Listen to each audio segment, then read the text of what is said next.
കർത്താവിൻ്റെ അതിപരിശുദ്ധമായ നാമം വാഴ്ത്തപ്പെടുമാറാകട്ടെ. വീണ്ടെടുക്കപ്പെട്ട ദൈവത്തിന് മുമ്പാകെ ഒരിക്കൽ കൂടി കർത്താവിൻ്റെ വചനമായി നിൽക്കുവാൻ ദൈവം തന്ന നല്ല അവസരത്തിനായി ദൈവത്തിന് സ്തോത്രം ചെയ്യുന്നു. നമുക്കൊരു വാക്ക് പ്രാർത്ഥിച്ചുകൊണ്ട് ഇന്നത്തെ വചന ചിന്തയിലേക്ക് കടക്കാം.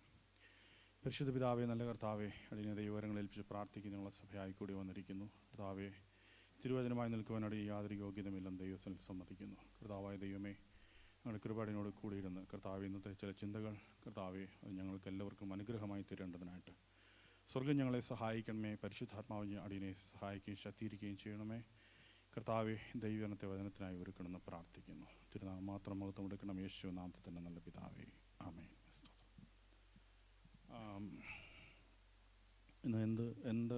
ഇന്ന് ഷെയർ ചെയ്യണമെന്ന് ചിന്തിച്ച സമയത്ത് കഴിഞ്ഞ കഴിഞ്ഞതിന് മുമ്പിലത്തെ തവണ ഒരു സൺഡേയിൽ ഞാൻ ചില കാര്യങ്ങൾ ദൈവസഭയിൽ ഷെയർ ചെയ്തിരുന്നു. നിങ്ങൾ ഓർക്കുന്നുണ്ടോയെന്ന് അറിയത്തില്ല. കർത്താവ് എന്തുകൊണ്ട് നമ്മൾ കർത്താവായ യേശുവിനെ ദൈവമാണെന്ന് വിശ്വസിക്കുന്നു എന്നുള്ളത് ഷെയർ ചെയ്ത യേശുക്രിസ്തു ദൈവമാണോ, എന്തുകൊണ്ട് നമ്മളത് വിശ്വസിക്കുന്നു എന്നുള്ള കാര്യം കഴിഞ്ഞ തവണ ഷെയർ ചെയ്ത് നിങ്ങളത് ഓർക്കുന്നുണ്ടെന്ന് വിശ്വസിക്കുന്നു. ഓർക്കുന്നുണ്ടോ? ഇതിലും വലിയ പുള്ളികൾ വന്ന് പ്രസംഗിച്ചിട്ട് ഞങ്ങൾ ഓർത്തിട്ടില്ല പിന്നെയാണല്ലേ.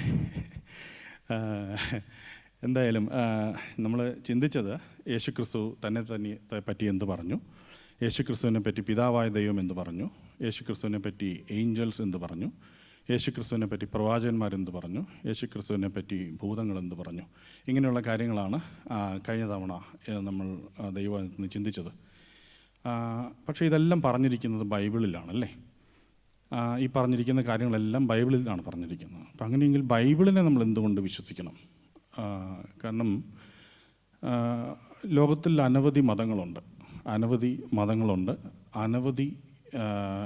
മതഗ്രന്ഥങ്ങളുണ്ട്. എന്നാൽ എല്ലാവരും ഇപ്പം ഹിന്ദുക്കളോട് ചോദിച്ചാൽ അവർ പറയും ഞങ്ങൾ ഭഗവത്ഗീത വിശ്വസിക്കുന്നു. എന്നാൽ നമ്മൾ പറയാണ് ബൈബിളിലുള്ള കാര്യമാണ് കറക്റ്റ്, അല്ലെങ്കിൽ ബൈബിളാണ് ദൈവവചനം എന്ന് പറഞ്ഞാൽ അത് നിങ്ങൾ വിശ്വസിക്കുന്നു, ഞങ്ങൾ ഹിന്ദുക്കളാണ്, ഞങ്ങൾ ഭഗവത്ഗീത വിശ്വസിക്കുന്നു. അല്ലെങ്കിൽ ഒരു മുസ്ലിമിനോട് ചോദിച്ചാൽ അവർ പറയും ഞങ്ങൾ ഖുറാനിൽ വിശ്വസിക്കുന്നു. നിങ്ങൾ പറയുന്നു ബൈബിളാണ് ശരി, ഞങ്ങൾ പറയുന്നു ഖുറാനാണ് ശരി. എന്തുകൊണ്ട് ബൈബിളിൽ നമ്മൾ വിശ്വസിക്കുന്നു? നമുക്കൊരു അടിസ്ഥാനം ഉണ്ടാവണമല്ലേ. നമ്മൾ വിശ്വസിക്കുന്ന കാര്യത്തിനൊരു തെളിവ് വേണം. അല്ലെങ്കിൽ ദൈവവചനം അല്ലെങ്കിൽ പറഞ്ഞിരിക്കുന്ന ഈ ബൈബിളിൽ പറഞ്ഞിരിക്കുന്ന കാര്യങ്ങൾ എത്രത്തോളം ഓതൻറ്റിക്കാണ് എന്നുള്ള കാര്യത്തിന് നമുക്കൊരു ഉറപ്പുണ്ടെങ്കിൽ മാത്രമേ നമ്മൾ പറയുന്ന കാര്യത്തിൽ നമുക്ക് തന്നെ ഒരു കോൺഫിഡൻസ് ഉണ്ടാകത്തുള്ളൂ. നാളെ നമ്മളോട് ചോദിച്ചു കഴിഞ്ഞാൽ എന്തുകൊണ്ടാണ് ഞാൻ ക്രിസ്ത്യാനി ആയതുകൊണ്ട്, ഞാൻ ക്രിസ്ത്യാനിയായി ജനിച്ചു വളർന്നത് കൊണ്ട് ഞാൻ ബൈബിളിൽ വിശ്വസിക്കുന്നു, ഞാൻ മറ്റൊരു മതത്തിൽ ജനിച്ചു വളർന്നെങ്കിൽ അവരുടെ പുസ്തകം വിശ്വസിച്ചേനെ എന്നായിരിക്കും സാധാരണഗതിക്ക് കൗണ്ടർ ആർഗ്യുമെൻറ്റിലോ അല്ലെങ്കിൽ ഒരു സാധാരണഗതിക്ക് ഒരു വ്യക്തി പറയുന്നത്. എന്നാൽ ദൈവവചനം നമ്മൾ വിശ്വസിക്കുന്നത് ബൈബിൾ എന്തു പറയുന്നു എന്നതിനെ മാത്രം ബേസ് ചെയ്തുകൊണ്ടല്ല. കാരണം പണ്ടൊരാൾ ഈ ഖുറാനെ പറ്റി സംശയം പറഞ്ഞ സമയത്ത് മുഹമ്മദ് പ്രവാചകനാണ് എന്ന് പറഞ്ഞു. അതാര് പറഞ്ഞു? അത് ഖുറാനിൽ പറഞ്ഞിട്ടുണ്ട്. ഖുറാൻ ആരെഴുതി? അത് മുഹമ്മദ് എഴുതി. അപ്പം ഉദാഹരണം പറഞ്ഞാൽ മത്തായി നല്ല മനുഷ്യനാണ്, മത്തായിയെപ്പോലൊരു മഹാൻ ആരുമില്ല എന്നാര് പറഞ്ഞു? മത്തായി തന്നെ പറഞ്ഞു അല്ലേ. അതുകൊണ്ട് കാര്യമുണ്ടോ? നമുക്ക് തെളിവുണ്ടാകണം.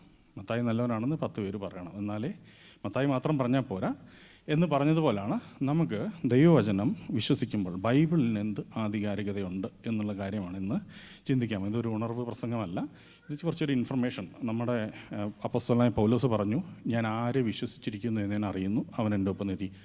അപ്പോൾ നമ്മൾ ആരെ വിശ്വസിച്ചിരിക്കുന്നു എന്ന് ഞാൻ അറിയുന്നു, അല്ലെങ്കിൽ ഞാൻ ആരെ വിശ്വസിക്കുന്നു എന്ന് ഞാൻ അറിയുന്നത് പോലെ ഞാൻ എന്തിനെ വിശ്വസിക്കുന്നു, എന്തുകൊണ്ട് വിശ്വസിക്കുന്നു എന്നുള്ളതും വളരെ പ്രധാനപ്പെട്ടതാണ്. അപ്പോൾ അതുകൊണ്ട് ചുരുങ്ങിയ സമയത്തുണ്ടിൽ കഴിയുന്നത്ര വേഗത്തിൽ അത് തീർക്കാം. ഈ നോട്ട്സ് കുറച്ച് കൂടുതലുണ്ട്, അതുകൊണ്ട് എല്ലാം ഒന്നും തീർക്കാൻ പറ്റും തോന്നില്ലെങ്കിലും I will try my best. So നമ്മൾ ദൈവവചനത്തെ നമ്മൾ ശ്രദ്ധിക്കുമ്പോൾ എന്തുകൊണ്ട് ബൈബിളിനെ വിശ്വസിക്കുന്നു എന്ന് ചോദിക്കുമ്പോൾ, ഒന്ന് നമ്മളതിൻ്റെ ഹിസ്റ്റോറിക്കൽ ഓതൻറ്റിസിറ്റി നമ്മളൊന്ന് പരിശോധിക്കണം. ബൈബിളിൽ എത്രത്തോളം ഹിസ്റ്റോറിക്കലി അത് എത്രത്തോളം ഓതൻറ്റിക്കാണ്, എത്രത്തോളം വിശ്വസനീയമാണ്. അപ്പോൾ നമുക്കറിയാം ബൈബിൾ എന്ന് പറയുന്ന ഈ ഗ്രന്ഥം 40-ലധികം ആളുകൾ 1500 വർഷങ്ങൾ കൊണ്ട് എഴുതിയ ഒരു പുസ്തകമാണ്. അല്ലെങ്കിൽ ആ പുസ്തകം അവരുടെ ചരിത്രം അവരെഴുതി വച്ചിരിക്കുന്ന കിട്ടിയതാണ്.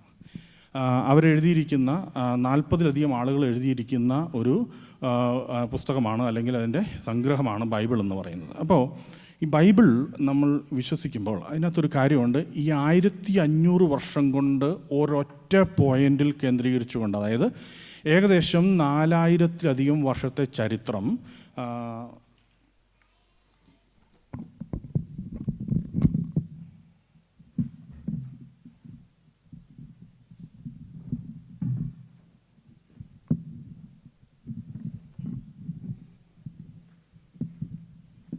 കേൾക്കാവോ? ഏകദേശം 4000-ലധികം വർഷത്തെ ചരിത്രം വളരെ സിസ്റ്റമാറ്റിക്കായിട്ട് ഒരൊറ്റ വ്യക്തിയിൽ കേന്ദ്രീകരിച്ചുകൊണ്ട് എഴുതി പൂർത്തിയാക്കിയ ഒരു ഗ്രന്ഥമാണ് ബൈബിൾ. അത് നമ്മൾ ശ്രദ്ധിച്ചു നോക്കിയാൽ രാമായണം എഴുതിയിരിക്കുന്നത് രാമൻ എന്ന് പറഞ്ഞ ഒരു വ്യക്തിയുടെ ജീവിത കാലഘട്ടം, അദ്ദേഹം ഒരാൾ ജീവിച്ചിരുന്നെങ്കിൽ ആ എഴുതിയ വ്യക്തിയുടെ ചുരുങ്ങിയ അല്ലെങ്കിൽ എത്ര വർഷം ആ വ്യക്തി ജീവിച്ചിരുന്ന ആ വ്യക്തിയുടെ ജീവിത കാലഘട്ടത്തെ മാത്രം കേന്ദ്രീകരിച്ചുകൊണ്ട് എഴുതിയിരിക്കുന്നതാണ്. എന്നാൽ അതുപോലെ തന്നെ ഖുറാൻ എന്ന് പറയുന്ന ഗ്രന്ഥം മുഹമ്മദ് എന്ന് പറഞ്ഞ വ്യക്തി ജീവിച്ചിരുന്ന ആ ചുരുങ്ങിയ കാലങ്ങളിൽ 66 അല്ലെങ്കിൽ 70 വർഷത്തിനുള്ളിൽ നടന്ന കാര്യങ്ങളെ ബേസ് ചെയ്തുകൊണ്ട് അയാൾ പറഞ്ഞ കാര്യങ്ങൾ മാത്രം കേന്ദ്രീകരിച്ചുകൊണ്ട് വളരെ ചുരുങ്ങിയ കാലഘട്ടത്തിലെ കുറച്ച് കാര്യങ്ങൾ എഴുതി വച്ചിരിക്കുന്ന ഒരു കാര്യമാണ്. എന്നാൽ ബൈബിൾ എന്ന് പറയുന്ന ഗ്രന്ഥം 4000-ലധികം വർഷത്തെ ചരിത്രം, 1500 വർഷം കൊണ്ട് 40-ലധികം ആൾക്കാർ ഒരേ പോയിന്റിൽ മശിഹ രക്ഷകൻ എന്ന ദൈവപുത്രനായി ഭൂമിയിൽ ജനിക്കുന്ന മനുഷ്യപുത്രനായി ഭൂമിയിൽ ജനിക്കാനിരിക്കുന്ന മശിഹ എന്ന രക്ഷകനെ കേന്ദ്രീകരിച്ചുകൊണ്ട് ആ പോയിന്റിലേക്ക് വന്നു ചേർന്ന് നിൽക്കുന്ന ആ ഒരു അനവധി ചരിത്ര ഗ്രന്ഥങ്ങളുടെയും പ്രവചനങ്ങളുടെയും ഒരു സംഗ്രഹമാണ് ബൈബിൾ. കാരണം ഇതൊരു വ്യക്തി എഴുതിയതല്ല, ഒരു ഷോർട്ട് ടേമിലേക്ക് പ്രിപ്പയർ ചെയ്ത അല്ലെങ്കിൽ ഒരു വ്യക്തിയുടെ ചുരുങ്ങിയ നാളുകളിലുള്ള ജീവിതചരിത്രം മാത്രം കേന്ദ്രീകരിച്ചുകൊണ്ട് എഴുതിയിരിക്കുന്ന ഒരു കാര്യമല്ല. മാത്രമല്ല ഇതിലെ ആ മെസ്സേജ് മൊത്തമായിട്ട് അത് കോൺസെൻട്രേറ്റ് ചെയ്തിരിക്കുന്നതും വന്നു ചേരുന്നതും ഒരൊറ്റ പോയിന്റിലാണ്. അപ്പോൾ അതുകൊണ്ട് തന്നെ ഇത് എത്രമാത്രം ഓതൻറ്റിക് ആണെന്ന് നമുക്ക് മനസ്സിലാക്കാം. ഇനി മറ്റൊന്ന്, ഇതിൻ്റെ ഹിസ്റ്റോറിക്കൽ ഓതൻറ്റിസിറ്റി എന്താണ്? അപ്പോൾ ദൈവവചനം നമ്മൾ പഠിക്കുമ്പോൾ ഇത് 2000 വർഷം മുമ്പ് ലാസ്റ്റ് പുസ്തകം വെളിപ്പാട് പുസ്തകം എഴുതുന്ന സമയത്ത് ഏകദേശം 2000-ഓളം വർഷങ്ങൾക്ക് മുമ്പ് എഴുതിയതാണ്. എന്നാൽ ഇന്ന് നമുക്ക് കിട്ടിയിരിക്കുന്ന കാര്യങ്ങളും ബൈബിളിൽ പറഞ്ഞിരിക്കുന്ന കാര്യങ്ങളും അങ്ങനെ ഒരു സംഭവം നടന്നിട്ടുണ്ടോ എന്നുള്ളത് ബൈബിളിൽ മാത്രമേ ഉള്ളൂ, അത് പുറത്തെന്തെങ്കിലും ഉണ്ടോ? മറ്റ് എക്സ്റ്റേണൽ സോഴ്സസ് എന്ത് പറയുന്നു എന്നുള്ളതാണ് ആദ്യം നമ്മൾ ചിന്തിക്കേണ്ടത്. So external historical sources confirms biblical accounts. അത് നമ്മൾ നോക്കിക്കഴിഞ്ഞാൽ ചരിത്രം എഴുതുന്ന ചരിത്രകാരന്മാരുണ്ടല്ലേ, ഈ ചരിത്രകാരന്മാർ എഴുതി വെച്ചിരിക്കുന്ന ബൈബിളിലെ ഇൻസിഡൻസിനെ പറ്റി എഴുതി വെച്ചിരിക്കുന്നതിൻ്റെ തെളിവുകൾ നമുക്ക് കിട്ടിയിട്ടുണ്ട്. ഫ്ലേവിയസ് ജോസഫ് എന്ന് പറയുന്ന ജൂയിഷ് ഹിസ്റ്റോറിയൻ, അദ്ദേഹം ഒരു ക്രിസ്ത്യാനിയല്ല. ഇപ്പം ഞാൻ പറഞ്ഞല്ലോ, ഇപ്പോൾ എന്നെപ്പറ്റി ഞാൻ എൻ്റെ അഭിപ്രായം പറഞ്ഞാൽ എൻ്റെ വീട്ടുകാരെ പറയുന്ന അഭിപ്രായത്തെക്കാൾ കാരണം ഇങ്ങനെ ഒരാൾ ജീവിച്ചിരുന്നെന്നോ അല്ലെങ്കിൽ ഇങ്ങനെ ഒരു സംഭവം ഉണ്ടെന്നോ അത് പുറത്തുള്ളവർ പറയുന്നതാണ് കുറച്ചും കൂടെ ഓതിട്ട് അല്ലേ, നമ്മൾ പറയുന്നതിനേക്കാളും അതിനെ സപ്പോർട്ടീവായിട്ട് പുറത്തുനിന്ന് ഒരാൾ പറഞ്ഞാൽ അതാണ്. കാരണം ലെറ്റ്സ് സേ ഇപ്പോൾ ഇങ്ങനെ ഒരു ചർച്ച വിടണമെന്ന് ഇവിടുത്തെ കാര്യങ്ങളും ഇവിടുത്തെ പത്രത്തിൽ വന്നാൽ എങ്ങനെ ഉണ്ടാകും?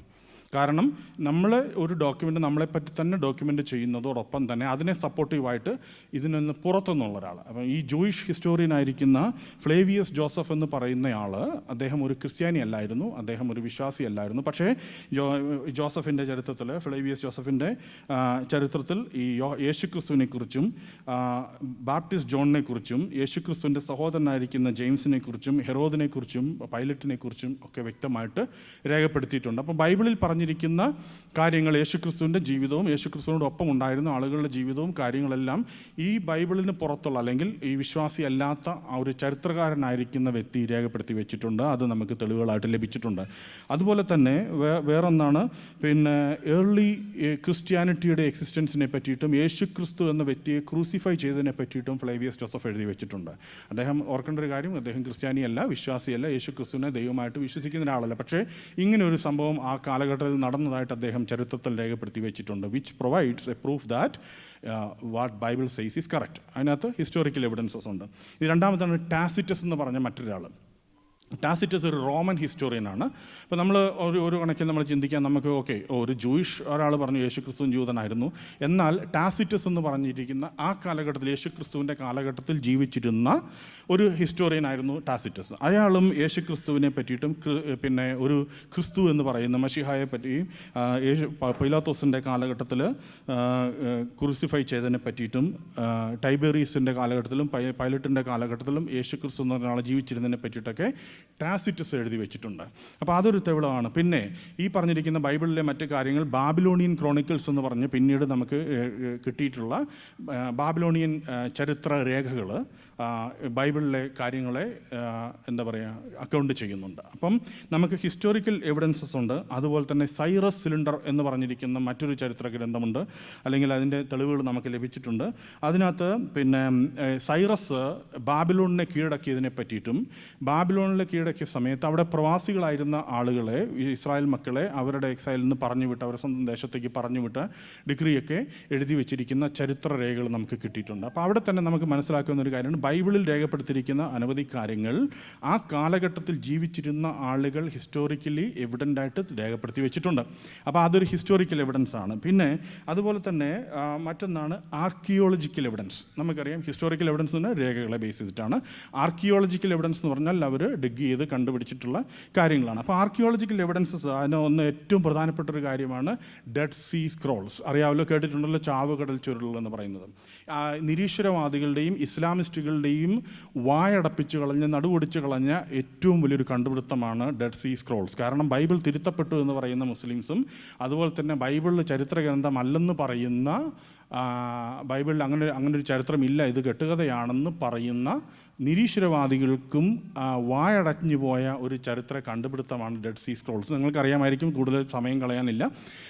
ഡെഡ് സീ സ്ക്രോൾസിൽ യെശയ്യാ പ്രവാചകൻ്റെ പുസ്തകം 2000-ലധികം വർഷങ്ങൾക്ക് മുമ്പ്, AD 70-നും BC 250-നും ഇടയ്ക്കുള്ള കാലഘട്ടത്തിൽ എഴുതിയ ചരിത്ര ഗ്രന്ഥം, ഈ പറഞ്ഞ അന്ന് പകർത്തി എഴുതിയിരിക്കുന്ന ദൈവവചന ഭാഗങ്ങളാണ് ഡെഡ് സീ സ്ക്രോൾസിലുള്ളത്. അത് വള്ളിക്ക് പുള്ളിക്ക് മാറ്റമില്ലാതെ 2000-ലധികം വർഷമായിട്ട് ഇന്ന് നമ്മുടെ കയ്യിലിരിക്കുന്ന ദൈവവചനം എന്താണോ അല്ലെങ്കിൽ അത് അതുപോലെ വള്ളി പുള്ളി വ്യത്യാസമില്ലാതെ 2000 വർഷം മുമ്പ് എഴുതി വെച്ചിട്ടുണ്ട്. അപ്പോൾ അതിൻ്റെ അർത്ഥം ഈ പറയപ്പെട്ട ഈ ബൈബിളിന് ഇതൊരു ചരിത്ര പ്രാധാന്യമുള്ള ഒരു തെളിവുള്ള സംഗതിയാണെന്നുള്ളതാണ് ഒന്ന്. ഇനി അടുത്തൊരു കാര്യം എന്ന് പറഞ്ഞാൽ ഈ ടെൽഡ് ആൻഡ് സ്റ്റീൽ എന്ന് പറഞ്ഞിരിക്കുന്ന മറ്റൊരു ചരിത്ര ഇത് കണ്ടുപിടിച്ചിട്ടുണ്ട്, എക്സ്കവേഷൻസിൽ കൂടി കണ്ടുപിടിച്ചിട്ടുണ്ട്.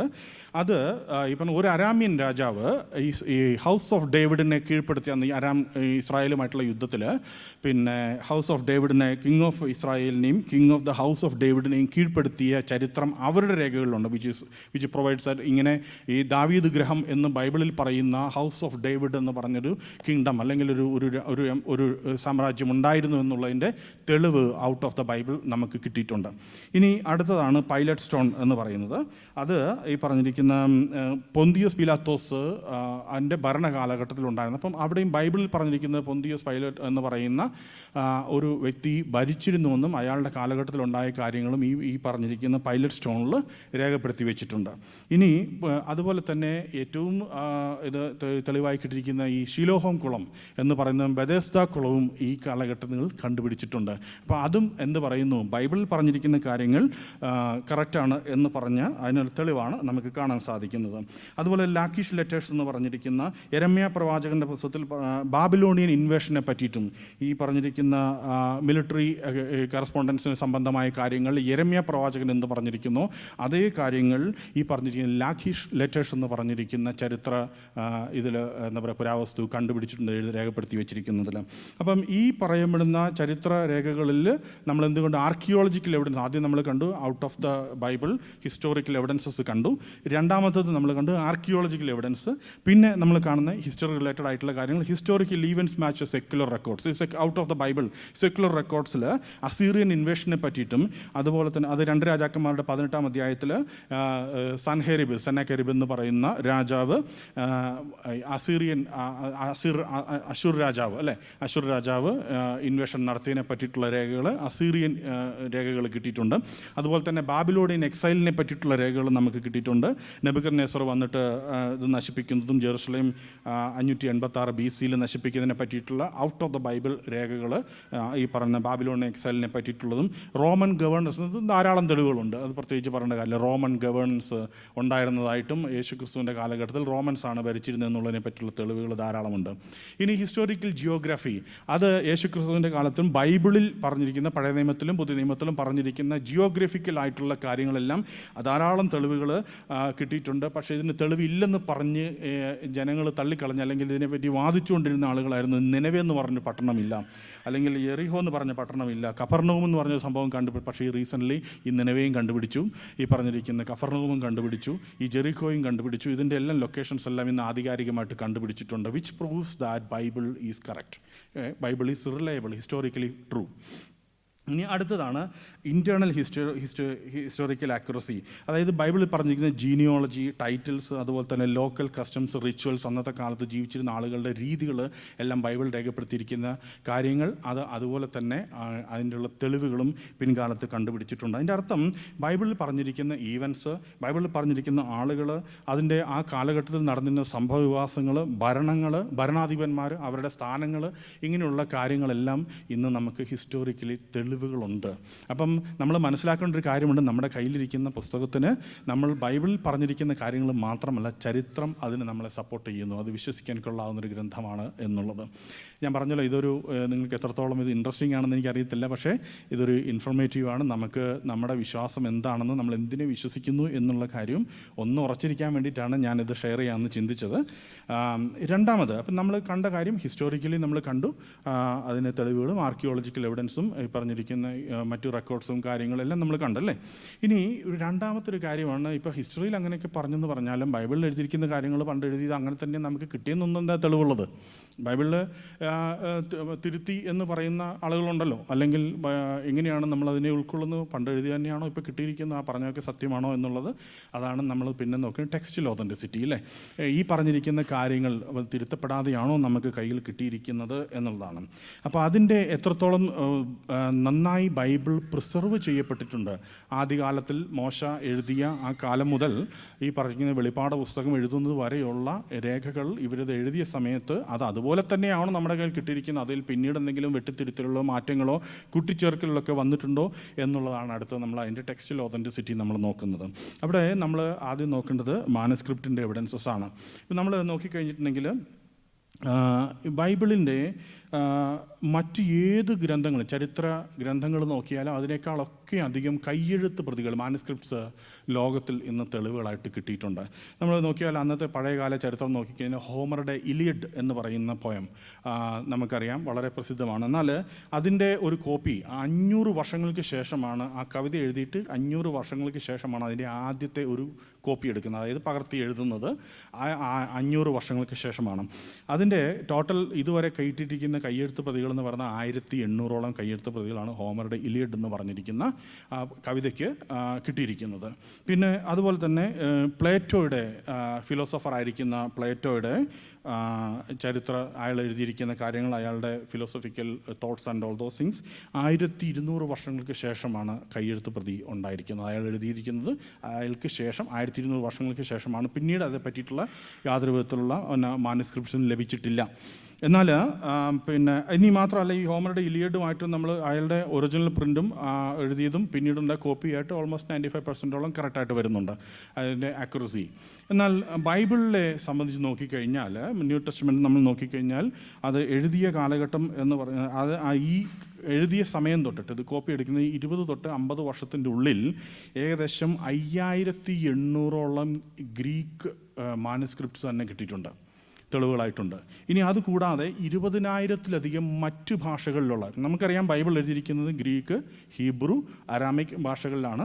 അതുകൂടാതെ ഈ പറഞ്ഞിരിക്കുന്ന കോപ്റ്റിക് ഭാഷകളിൽ, അതുപോലെ സിറിയക്കിൽ, മറ്റ് ഭാഷകളിലെല്ലാം, റോമൻ എല്ലാം മറ്റ് ലാംഗ്വേജുകളിലെല്ലാം ഇത് ട്രാൻസ്ലേറ്റ് ചെയ്ത് പോയിട്ടുണ്ട്. ഇനി അത് നമ്മൾ നോക്കേണ്ട ഒരു കാര്യം, ഈ അന്നത്തെ കാലഘട്ടത്തിൽ ഇത് തിരുത്താൻ, ഇപ്പം ഞാനൊരു എക്സാമ്പിൾ പറയാം.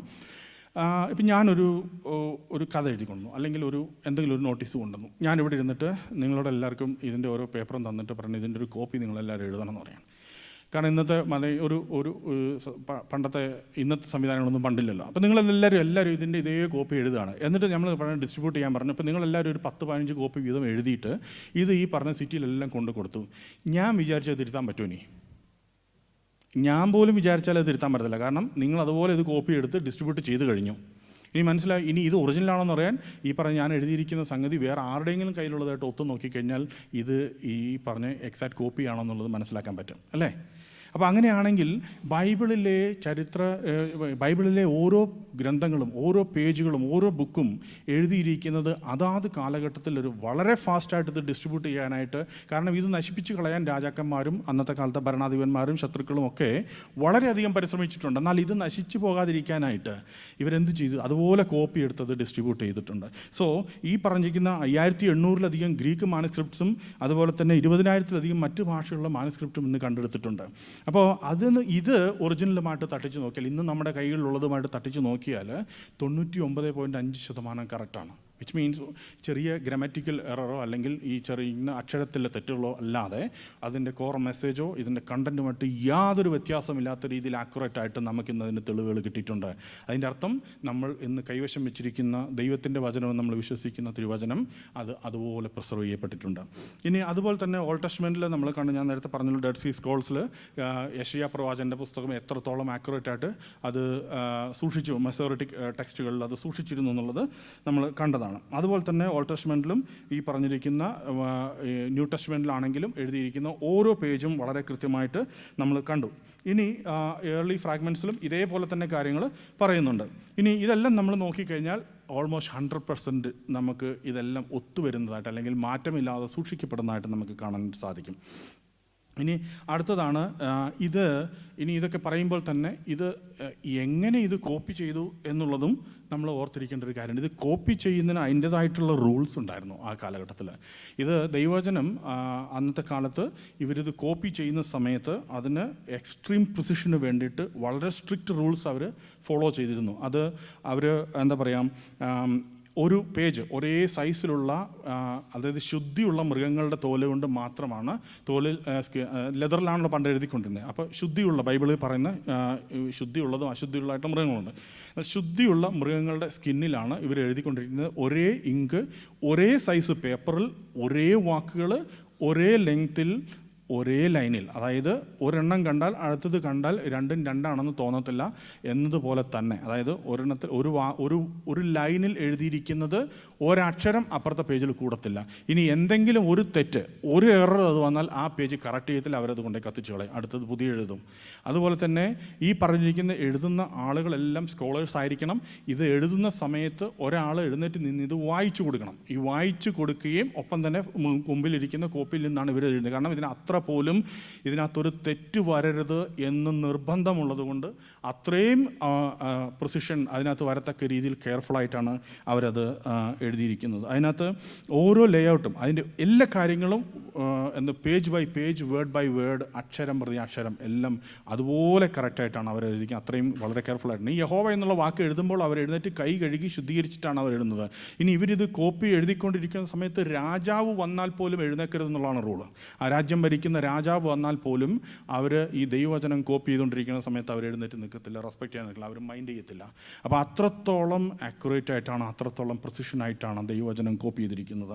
ഇനി അതിനകത്ത് ക്രോസ് ലാംഗ്വേജ് അഗ്രിമെൻറ്റ്, മറ്റ് ഭാഷകളുമായിട്ട് കമ്പയർ ചെയ്ത്, ബൈബിളിൽ നിന്ന് ഇപ്പോൾ ഹീബ്രു ഭാഷയിൽ നിന്ന് മറ്റ് ഭാഷകളിലേക്ക് കോപ്പി എഴുതി അത് ട്രാൻസ്ലേറ്റ് ചെയ്ത് കൈമാറി പോയിട്ടുള്ള മറ്റ് പല ഭാഷകളിലുള്ള ഈ പറയുന്ന മാനുസ്ക്രിപ്റ്റ്സ് നമ്മളെടുത്ത് ഒറിജിനൽ ഭാഷയിലുള്ളതുമായിട്ട് കമ്പയർ ചെയ്താൽ വള്ളിക്കും പുള്ളിക്കും തെറ്റില്ല. അർത്ഥം മാറാതെ വളരെ വ്യക്തമായി ഇത് ട്രാൻസ്ലേറ്റ് ചെയ്ത് സൂക്ഷിക്കപ്പെട്ടിട്ടുണ്ടായിരുന്നു. അതുപോലെ തന്നെ സ്കോളേഴ്സിൻ്റെ അഭിപ്രായം, ഇത് ചരിത്ര പണ്ഡിതന്മാരും ഈ പറഞ്ഞിരിക്കുന്ന സ്കോളേഴ്സും ഇന്നത്തെ കാലത്തുള്ള സ്കോളേഴ്സിനെ പറ്റി പഠിച്ചിട്ടും അവർ ദൈവത്തിൽ വിശ്വാസമില്ലാത്ത അനേകരും ഉണ്ട്. പക്ഷേ അവരും പറയുന്നത് ഈ പറയുന്ന ബിബ്ലിക്കൽ ഹിസ്റ്ററി ഈസ് ആക്യുറേറ്റ്, അതിനകത്ത് മറ്റ് യാതൊരു തരത്തിലുള്ള കാര്യങ്ങളും പറയാനില്ല എന്നുള്ളതാണ്. അപ്പോൾ ഇത് എത്രമാത്രം ഭംഗിയായി ഇത് പ്രിസർവ് ചെയ്തു എന്നുള്ളതിനെ പറ്റിയിട്ടാണ് നമ്മൾ പഠിച്ചത്. എത്രയോ ആളുകൾ ഇത് നശിപ്പിച്ചു കളയാൻ, എത്രയോ രാജാക്കന്മാർ ഇത് ഇല്ലാതെയാക്കി കളയാൻ, ഈ മതം തന്നെ ഇല്ലാതാക്കാൻ, ഈ വിശ്വാസത്തെ നശിപ്പിച്ചു കളയാനായിട്ട് അവർ ഇത് വീടാന്തരം ചെന്ന് ഈ മാനുസ്ക്രിപ്റ്റ്സും അന്നത്തെ കാലഘട്ടത്തിൽ ഉണ്ടായിരുന്ന രേഖകളെല്ലാം കളക്ട് ചെയ്ത് കത്തിച്ചു കളയാനായിട്ട് അവർ ശ്രമിച്ചു. അവരത് ചെയ്തിട്ടുണ്ട്. പക്ഷേ എന്നാലും ദൈവത്തിൻ്റെ വചനം പറയുന്നു, ആകാശവും ഭൂമിയും ഒഴിഞ്ഞു പോയാലും എൻ്റെ വചനം എന്നേക്കും നിലനിൽക്കും. ദൈവത്തിൻ്റെ വചനം അന്ന് എന്ത് പറഞ്ഞോ അത് അതുപോലെ പ്രിസൈസായിട്ട് ഇന്നും സൂക്ഷിക്കപ്പെട്ടിരിക്കുന്നു എന്നുള്ളതാണ് നമുക്ക് നമ്മുടെ വിശ്വാസത്തിൻ്റെ ഉറപ്പ്. അതിലുണ്ട് അല്ലേ? നമ്മൾ എന്ത് വിശ്വസിക്കുന്നു, നമ്മൾ എന്ത് ഫോളോ ചെയ്യുന്നു, അത് അതുപോലെ കർത്താവ് സൂക്ഷിച്ചിട്ടുണ്ട് നമ്മുടെ വിശ്വാസം നിലനിൽക്കാനായിട്ട്. ഇനി അടുത്തത് സ്പിരിച്വൽ ഓതൻറ്റിസിറ്റി. നമ്മൾ എത്രത്തോളം ബൈബിളിനെ ആത്മീയമായിട്ട് വിശ്വസിക്കാം. ഇപ്പം നമ്മൾ ചരിത്രപരമായിട്ട് നമ്മൾ കണ്ടു, ഓർക്കേണ്ട ഒരു കാര്യം, ബൈബിൾ പോലെ ഇത്രയധികം ചരിത്ര രേഖകൾ സിസ്റ്റമാറ്റിക്കായിട്ട് സൂക്ഷിക്കപ്പെട്ടിട്ടുള്ള യാതൊരു ഗ്രന്ഥവും ലോകത്തില്ല. നമുക്ക് പറയാം, മറ്റ് മതവിഭാഗങ്ങളെ പറ്റി പഠിച്ചു കഴിഞ്ഞാൽ മുഹമ്മദ് എന്ന് പറഞ്ഞൊരാൾ ജീവിച്ചിരുന്നതായിട്ട് ഔട്ട് ഓഫ് ഖുറാൻ ഒരു തെളിവുമില്ല, യാതൊരു തെളിവുമില്ല. അവർ തന്നെ അംഗീകരിക്കുന്ന, അതായത് ആർക്കിയോളജിക്കൽ എവിഡൻസസ് ഇല്ല. മറ്റ് കണ്ടംപററി റൈറ്റേഴ്സ് ആരും മുഹമ്മദിനെ, ഇപ്പം യേശുക്രിസ്തുവിനെ പറ്റി ഫ്ലേവിയസ് ജോസഫ് എഴുതിയത് നമ്മൾ വായിച്ചു, ടാസിറ്റസ് എഴുതിയത് നമ്മൾ വായിച്ചു, റോമൻ ഹിസ്റ്റോറിയൻസും മറ്റു ആളുകളും ഈ പറഞ്ഞ ജൂയിഷ് ഹിസ്റ്റോറിയൻസും യേശുക്രിസ്തുവിൻ്റെ കണ്ടംപററി ആയിട്ടുള്ള ശിഷ്യന്മാരും എഴുതിയതായിട്ട് നമ്മൾ വായിച്ചിട്ടുണ്ട്, അല്ലേ? നമുക്കറിയാം, നമ്മൾ കണ്ടു. എന്നാൽ ഈ പറയുന്ന മുഹമ്മദ് എന്ന് പറഞ്ഞൊരു വ്യക്തി ജീവിച്ചിരുന്നതായിട്ട് കണ്ടംപററി റൈറ്റേഴ്സ് ആരും തന്നെ എഴുതിയിട്ടില്ല, ആർക്കിയോളജിക്കൽ എവിഡൻസും ഇല്ല. പക്ഷേ അവരുടെ ആ പറഞ്ഞിരിക്കുന്ന എന്താ പറയുക, ടെമ്പിൾ ഉണ്ടല്ലോ, അവരുടെ മക്ക എന്ന് പറയുന്ന അവരുടെ ടെമ്പിൾ, അതിന് ചരിത്ര രേഖകളുണ്ട്. എന്നാൽ അവിടെ 360-ലധികം ദൈവങ്ങളെ ഒരുമിച്ച് ആരാധിച്ചുകൊണ്ടിരുന്ന ഒരു ടെമ്പിളായിരുന്നു അത്. ലോകത്ത് പലയിടത്തുകളിലും ബൈബിൾ ഉള്ളതിനേക്കാൾ പഴയ ടെമ്പിളുകളുണ്ട്. പക്ഷേ അത് കൊണ്ടല്ല ഞാൻ പറഞ്ഞ ഈ കാര്യം, ഒരു വ്യക്തി ജീവിച്ചിരുന്നതായിട്ട് തെളിവുകളില്ല. എന്നാൽ ഇതുപോലെ തന്നെയാണ് ഈ പറഞ്ഞിരിക്കുന്നത് ശ്രീരാമനോ ശ്രീകൃഷ്ണനോ അല്ലെങ്കിൽ മറ്റ് ആളുകൾ. ഇപ്പോൾ ബുദ്ധൻ ജീവിച്ചിരുന്നതായിട്ട് തെളിവുകളുണ്ട്, പക്ഷേ ബുദ്ധൻ ഒരു ഈ പറഞ്ഞ ദൈവമാണെന്ന് ക്ലെയിം ചെയ്തിട്ടില്ല. എന്നാൽ മറ്റ് കാര്യങ്ങളിൽ കണ്ടംപററി റൈറ്റേഴ്സ് ആരും തന്നെ തെളിവുകൾ സൂക്ഷിച്ചിട്ടില്ല അല്ലെങ്കിൽ എഴുതി വെച്ചിട്ടില്ല. എന്നാൽ ബൈബിളിലെ ഓരോ കാര്യങ്ങൾക്കും തെളിവുകളുണ്ട്. ഇനി അടുത്തത്, ബൈബിളിനെ പറ്റി ബൈബിൾ എന്ത് പറയുന്നു? ബൈബിൾ പറയുന്നത് Bible claims to divine origin. നമ്മളത് ദൈവവചനത്തിൽ നമ്മൾ വായിക്കുന്നുണ്ട്, എല്ലാ തിരുവെഴുത്തുകളും ദൈവശാസ്ത്രീയമാകയാൽ, അല്ലേ, ദൈവത്തിൻ്റെ മനുഷ്യൻ സകല സൽപ്രവൃത്തിക്കും തികഞ്ഞവനാകേണ്ടതിന് ശാസനയ്ക്കും ഗുണീകരണത്തിനും. അപ്പം നമ്മൾ ദൈവത്തിൻ്റെ വചനം, ഇത് നമ്മുടെ കയ്യിലിരിക്കുന്ന ദൈവത്തിൻ്റെ വചനമാണെന്ന് ദൈവവചനത്തിൽ രേഖപ്പെടുത്തി വെച്ചിരിക്കുന്നു. ഇനി അത് അപ്പോസ്തലൻ പത്രോസ് പറഞ്ഞത് 2 പീറ്റർ 1:21 പറയുന്നൊരു കാര്യമാണ്, പ്രവചനം മനുഷ്യർ പറഞ്ഞിരിക്കുന്നതല്ല, അത് ദൈവത്തിൻ്റെ ആത്മാവിനാൽ. പ്രവചനം ഒരിക്കലും മനുഷ്യൻ്റെ ഇഷ്ടത്താൽ വന്നല്ല, ദൈവകൽപ്പനയാൽ മനുഷ്യർ പരിശുദ്ധാത്മ നിയോഗം പ്രാപിച്ചിട്ട് സംസാരിച്ചത് അത്രേ. അപ്പോൾ ദൈവവചനം ഈ രേഖപ്പെടുത്തി വെച്ചിരിക്കുന്ന പ്രവചനം എന്ന് പറയുന്നത് ഫ്യൂച്ചർ ടെല്ലിംഗ് അല്ല, അല്ലെങ്കിൽ ഫോർച്യൂൺ ടെല്ലിംഗ് അല്ല, ദൈവവചനം എന്നുള്ള അർത്ഥത്തിലാണ് ഈ പ്രവചനം എന്ന് പറഞ്ഞിരിക്കുന്നത്. അല്ലെങ്കിൽ പ്രവചനം എന്ന് ഉദ്ദേശിക്കുമ്പോൾ അതിനകത്ത് ദൈവത്തിൻ്റെ കൽപ്പനകൾ അല്ലെങ്കിൽ ദൈവത്തിൻ്റെ വചനത്തിനും അതുപോലെ ഈക്വലി ഇമ്പോർട്ടൻ്റ് ആണ്. അപ്പോൾ നമ്മൾ ബൈബിൾ അത് പറഞ്ഞതുകൊണ്ട് മാത്രം കാര്യമില്ല, പക്ഷേ അതിന് നമ്മൾ ബാക്കിയുള്ള കാര്യങ്ങളും കൂടെ അതിനകത്ത് നോക്കണം. അപ്പോൾ ഞാൻ പറഞ്ഞു, ബൈബിളിൽ അങ്ങനെ പറയുന്നുണ്ട്. ഒപ്പം തന്നെ നമ്മൾ എന്ത് നോക്കും, അതിൻ്റെ മെസ്സേജ്. ഈ ഞാൻ പറഞ്ഞല്ലോ 40-ലധികം ആളുകൾ 1500 വർഷം കൊണ്ട് എഴുതി വെച്ചിരിക്കുന്ന ഒരു ഗ്രൂപ്പ് ഓഫ് ബുക്സാണ് ബൈബിൾ എന്ന് പറയുന്നത്. എന്നാൽ ഈ 40-ലധികം ആളുകൾ എഴുതിയിരിക്കുന്ന ഈ കാര്യത്തിൽ ഇതിൻ്റെ എല്ലാം ഞാൻ പറഞ്ഞു, അതിൻ്റെ കോർ മെസ്സേജിനകത്ത് ഒരു മാറ്റവുമില്ല. അൾട്ടിമേറ്റ്ലി ഈ മെസ്സേജ് എല്ലാം കൊണ്ടുവന്നെത്തിക്കുന്നത് ഒരൊറ്റ വ്യക്തിയിലാണ്, ഒരൊറ്റ ദൈവത്തിലാണ്, ഒരു വിശ്വാസത്തിലാണ്, മനുഷ്യൻ്റെ റിഡംഷനിലാണ്. അപ്പോൾ അതുകൊണ്ട് തന്നെ ഇതിൻ്റെ പിന്നിൽ ഒരു സിംഗിൾ ഹാൻഡഡ് കൺട്രോൾ ഉണ്ടെന്നുള്ളത് നമുക്ക് മനസ്സിലാക്കാനായിട്ട് സാധിക്കും. ഇപ്പോൾ 10 പേരൊരു കഥ എഴുതിയാൽ 10 രീതിയിലേക്ക് പോകും, അല്ലേ? എന്നാൽ ഒരേ കാര്യം 10 പേര് ഒരുപോലെ എഴുതിയാൽ അതിൻ്റെ അർത്ഥം ഇവർ ഒന്നുകിൽ ഈ സംഭവം നേരിട്ട് കണ്ടിട്ടുണ്ട്, അല്ലെങ്കിൽ ഇവർക്ക് നേരിട്ടറിയാവുന്ന എന്തെങ്കിലും കാര്യമായിരിക്കും, അല്ലെങ്കിൽ ഒരാൾ കൃത്യമായി പറഞ്ഞു കൊടുത്തതായിരിക്കും. ഒരു വ്യക്തി പറഞ്ഞു കൊടുത്തിട്ട് 10 പേര് ഒരു കാര്യത്തെപ്പറ്റി എഴുതി കഴിഞ്ഞാൽ ഒരുപോലെ ഇരിക്കും, അല്ലെങ്കിൽ ഇവർ 10 പേരും 10 രീതിയിലിരിക്കും. എന്നാൽ ഈ ദൈവവചനം നമ്മൾ പരിശോധിച്ച് കഴിഞ്ഞാൽ ഒന്നാമത്തെ പുസ്തകമായിരിക്കുന്ന ഉൽപ്പത്തി പുസ്തകം എഴുതി തുടങ്ങി ഈ പറയുന്ന വെളിപ്പാട് പുസ്തകം എഴുതുന്നത് വരെ ഇതെല്ലാം വന്നു ചേരുന്നത് ഒരൊറ്റ വ്യക്തിയിലേക്കാണ്, ഒറ്റ പോയിന്റിലേക്കാണ്. മനുഷ്യൻ്റെ റിഡംഷൻ, മശിഹായുടെ വരവും മനുഷ്യൻ്റെ റിഡംഷനുമാണ് ഇതിൻ്റെ കോർ മെസ്സേജ് എന്ന് പറയുന്നത്. ഇനി അതുപോലെ തന്നെ ബൈബിളിൻ്റെ ഏറ്റവും വലിയൊരു പ്രത്യേകതയാണ് ഫുൾഫിൽഡ് ആയിട്ടുള്ള പ്രോഫസീസ്. ബൈബിളിൽ 100 കണക്കിന് പ്രവചനങ്ങളുണ്ട്. ആ പ്രവചനങ്ങൾ പൂർത്തീകരിക്കപ്പെട്ടത് യേശുക്രിസ്തുവിൻ്റെ ജനനം, അതുപോലെ തന്നെ സഫറിങ് സെർവൻ്റ്, യെശയ്യാ പ്രവചനം നമ്മൾ പഠിച്ചു കഴിഞ്ഞാൽ മനസ്സിലാകും. അതുപോലെ തന്നെ യേശുക്രിസ്തുവിൻ്റെ ടൈം ലൈൻ, അതായത് യേശുക്രിസ്തു ക്രൂശ് വരുന്നതിന് മുമ്പ്, സെക്കൻഡ് ടെമ്പിൾ തകർക്കപ്പെടുന്നതിന് മുമ്പ് ദൈവപുത്രൻ വരുമെന്നുള്ളത്, അല്ലെങ്കിൽ മശിഹ വരുമെന്നുള്ളതിനെ പറ്റിയിട്ടുള്ള പ്രവചനങ്ങളൊക്കെ പൂർത്തീകരിച്ച് നമുക്ക് ധാരാളമായിട്ട് കാണാൻ സാധിക്കും. സമയമില്ലാത്തതുകൊണ്ട് ഓടിച്ചു പോവാം. പിന്നെ മറ്റൊന്നാണ് ട്രാൻസ്ഫോർമേറ്റീവ് പവർ. ബൈബിൾ ഒരു വ്യക്തിയുടെ ജീവിതത്തിൽ വരുത്തുന്ന ട്രാൻസ്ഫോർമേഷൻ. നിങ്ങൾക്കറിയാമോ, വൈക്കിങ്സിനെ പറ്റി കേട്ടിട്ടുണ്ടോ? വൈക്കിങ്സ് യൂറോപ്യൻസ് ആയിരുന്നു, അയർലൻഡ് ബേസ് ചെയ്തിട്ടുള്ള, ഭൂമിയിൽ ജനിച്ച് ജീവിച്ചതിൽ ഏറ്റവും ക്രൂരന്മാരായിട്ടുള്ള ഒരു ഗ്രൂപ്പായിരുന്നു വൈക്കിങ്സ് എന്ന് പറയുന്നത്. ഇവരെ ഒതുക്കാനായിട്ട് ആ കാലഘട്ടത്തിലുണ്ടായിരുന്ന അനവധി ഇവർ പല രാജ്യങ്ങളിലും കടന്നു ചെന്ന് ഗ്രൂപ്പായിട്ട് ചെന്ന് ഇവർ ആക്രമിച്ചു കഴിഞ്ഞാൽ അവർ ചെയ്യുന്ന ക്രൂരത മനുഷ്യൻ്റെ മനസ്സിന് ചിന്തിക്കുന്നതിനും മനസാക്ഷിക്ക് നിരക്കുന്നതിനും അപ്പുറമായിട്ടുള്ള ഏറ്റവും ക്രൂരന്മാരായിട്ടുള്ള വ്യക്തികളായിരുന്നു. അപ്പോൾ അത്രയും ക്രൂരന്മാരായ വ്യക്തികൾ. അവരൊരു ചരിത്രം പറയുന്നത് അവരൊരു ഐലൻഡ്, ഇപ്പോൾ അവർ ഏത് രാജ്യത്താണോ കീഴടക്കാൻ ചെല്ലുന്നത് അവിടെ ആദ്യം കാലുകുത്തുന്നതിനാണ് പിന്നെ അതിൻ്റെ അധിപതി എന്ന് പറയുന്നത്.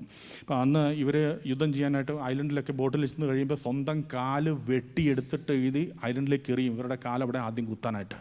ആദ്യം ആരുടെ ആ കാല് അവിടെ കുത്തുന്ന ആ ദ്വീപിൻ്റെ അധിപതി അയാളായിരിക്കും.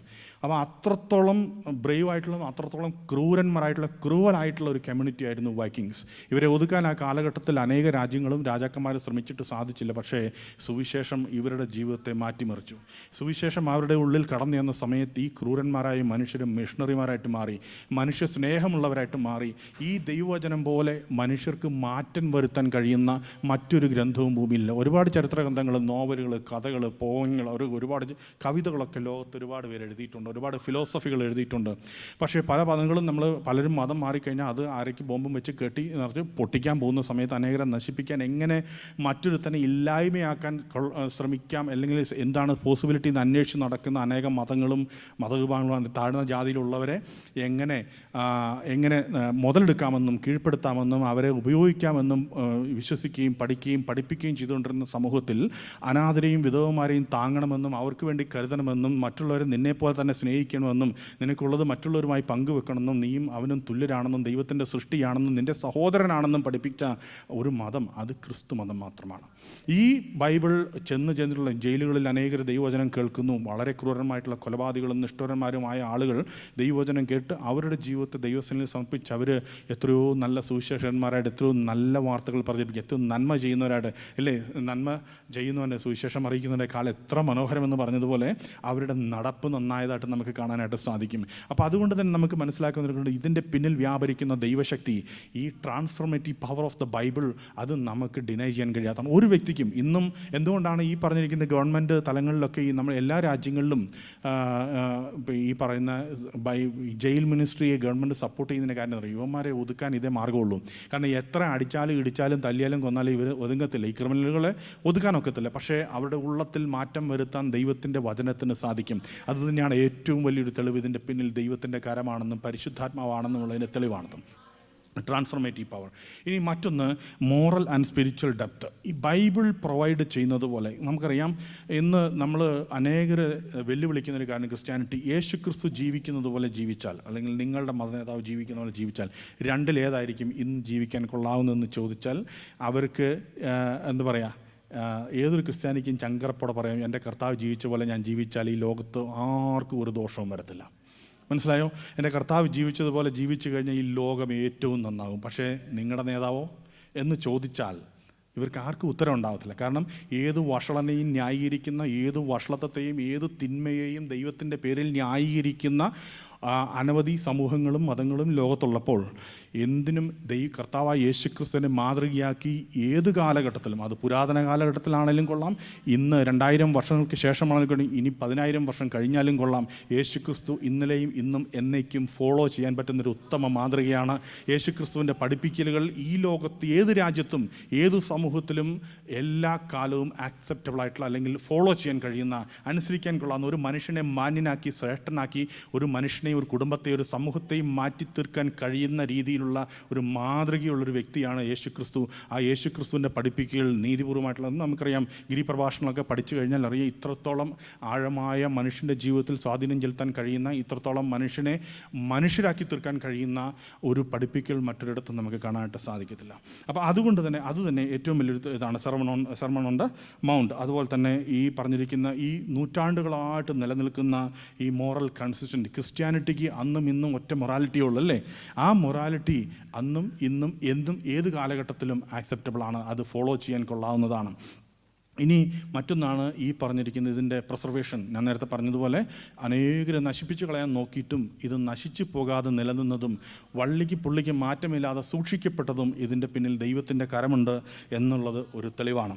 ഇനി ഞാൻ പറഞ്ഞല്ലോ, അപ്പോൾ ഇതിൻ്റെ ഡിവൈൻ ഇൻസ്പിറേഷനും അതുപോലെ തന്നെ ഏത് എല്ലാ കാലഘട്ടത്തിലും അതാത് കാലഘട്ടത്തിന് അപ്പുറമായിട്ട് നിലനിൽക്കുന്ന അതിൻ്റെ മെസ്സേജും, യൂണിറ്റി ഓഫ് മെസ്സേജ്. ഞാൻ പറഞ്ഞു 1500 വർഷം കൊണ്ട് എഴുതിയതാണെങ്കിൽ ആണെങ്കിലും അതിൻ്റെ യൂണിറ്റി ഓഫ് മെസ്സേജും അതുപോലെ തന്നെ പൂർത്തീകരിക്കപ്പെട്ട പ്രവചനങ്ങളും അതുപോലെ തന്നെ ട്രാൻസ്ഫർമേഷൻ പവറും അതുപോലെ തന്നെ ഈ പറഞ്ഞിരിക്കുന്ന അതിൻ്റെ പ്രിസർവേഷൻ എത്രയും നശിപ്പിച്ച് കളയാൻ ശ്രമിച്ചിട്ടും നിലനിന്നതും എല്ലാം ദൈവവചനത്തിൻ്റെ അതിൻ്റെ ഓതൻറ്റിസിറ്റിയുടെ തെളിവുകളാണ്.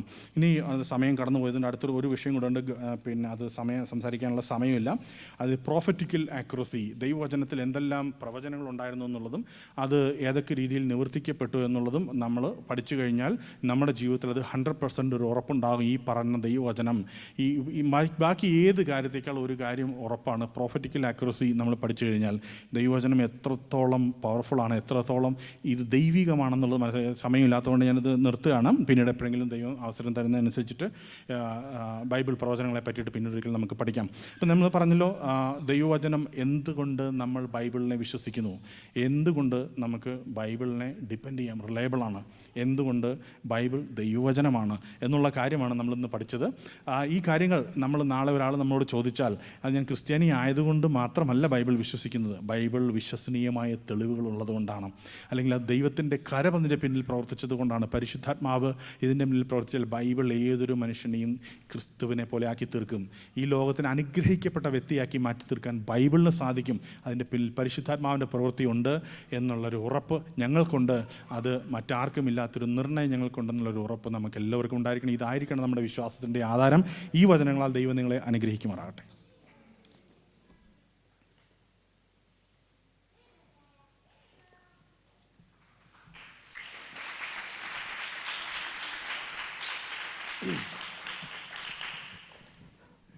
നമ്മൾ കേൾക്കപ്പെട്ട ദൈവിക സത്യങ്ങൾക്കായിട്ട് ദൈവത്തിന് നന്ദി പറയാം.